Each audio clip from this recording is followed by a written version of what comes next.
Hi, everyone. I wanted to take a quick moment to do a walkthrough of our RSI Faculty Training Hub. I want to show you what's here and also what the expectations are of this training.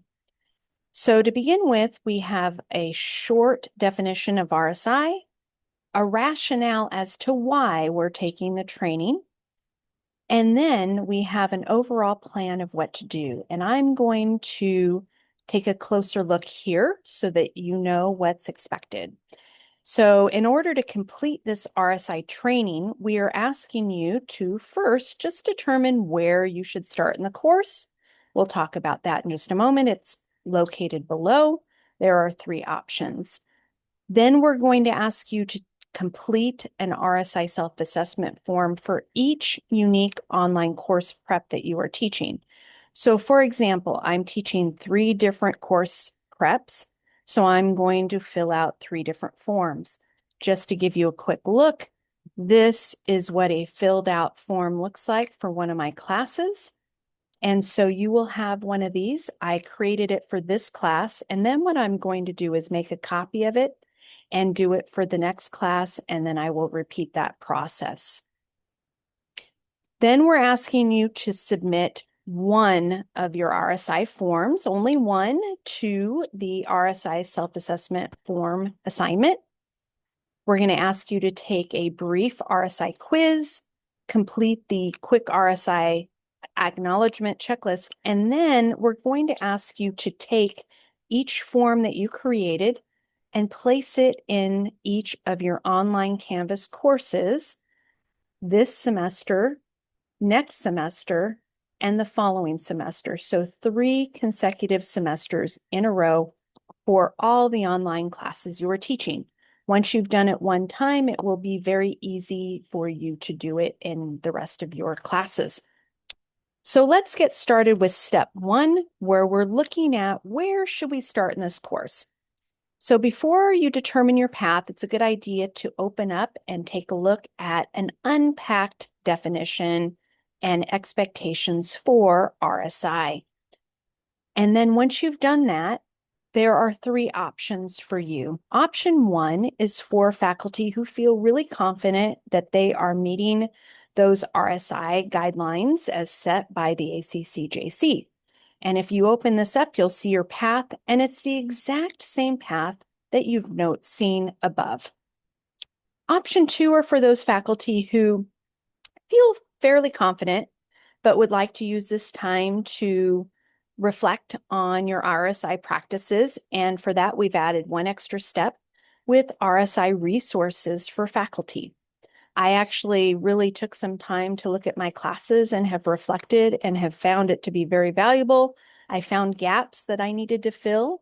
And then I also found other strategies and ideas that I can do to help my class be more interactive. The third option is for faculty who feels like, please help me. I really want you to walk me through step by step, and I want to make sure I'm doing this correctly. I'm not quite sure. So for those of you who feel that way, in addition to the resources, we also have workshops that we're offering this semester and next as needed. And then we also have regular office hours offered by the DE team. So once you've chosen which option fits you best, you can go ahead and get started. I'm going to, though, show you all the modules just briefly so you can see what we have here. The first is that we have a module for the ACC evaluator. It is for evidence, placement, and frequency. And you are going to create one of these unpublished modules in each of your online courses. Let's take a look at what's included here. It's a simple page with instructions, and there are 2 examples here. One example where I have linked the Google Doc that I filled out. There's another example of a Word document that I filled out. And in fact, you will have 3 options for this form. You can use a Google Doc, a Word document, or a fillable PDF, whichever one you prefer. And I also want to let you know that you can use Pronto as part of your evidence if you are using Pronto actively in your classes.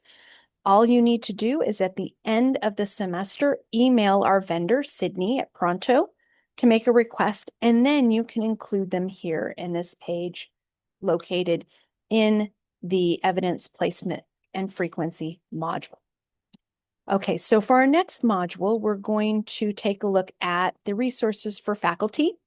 There are resources here for the entire semester for planning and also for making sure that each type of RSI that you're doing actually meets the criteria found in the guidelines.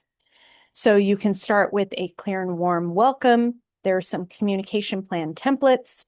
There's actually a semester-long plan to make sure your interaction is happening throughout the semester. There's some information about considering individualized feedback, leveraging our LMS tool Canvas, offering some support, both academic and non-academic support, and we have a brand new tool, a student support hub here that you can guide students towards. And then we have other resources, including an RSI page created by the DE team. And we also have a toolkit item from Senate, along with a few other items for you. And then I wanted to point you to unpacking the types of interactions. So we have several different interactions here, and I'm going to open up one to show you. The format is the same for each one, where we look at what an announcement is. All of us know what announcements are, but not all announcements necessarily meet RSI guidelines. So we have information about what's not RSI, what may be a gray area, and then what definitely is RSI. We have a couple of self-check questions here for you, some key takeaways and reminders, some further examples of weak examples, and then also stronger examples, and then also a video if you need any support with that. And we have that for several different types of interaction. Our next module of the 4, so we're 3 of 4 here, we have the RSI self-assessment form instructions for faculty, which guides you through filling out the form. Now, the form itself is rather self-explanatory, but we still have instructions for you to fill out the form. We have the 3 different options that I alluded to before, the fillable PDF, Word doc, and Google Doc here for you, and then some instructions if you feel like you need them. And then we have some instructions about how to upload your form to Canvas and then place it in the module for the ACC JC evaluators, including a video here for you as needed. Finally, the last module are the 3 things that you're going to complete to showcase that you have been through this RSI training hub.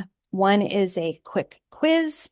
Another is a place for you to submit your RSI self-assessment form, and you will receive a due date for that. And then also an RSI acknowledgement checklist. That this will be very fast. There's just a few questions to make sure that you understand what the expectations are for accreditation and for meeting those RSI guidelines. I do want to share that inside the submit one of your RSI self-assessment forms that we do have a form from the CTX that they've created so that if you need to claim more hours, maybe this took you longer than 2 hours and you're full-time faculty, you can fill out that form and make a request for extra hours. I do want to remind you, if you have any questions, you are more than welcome to email me or any member of the DE team. Thank you so much.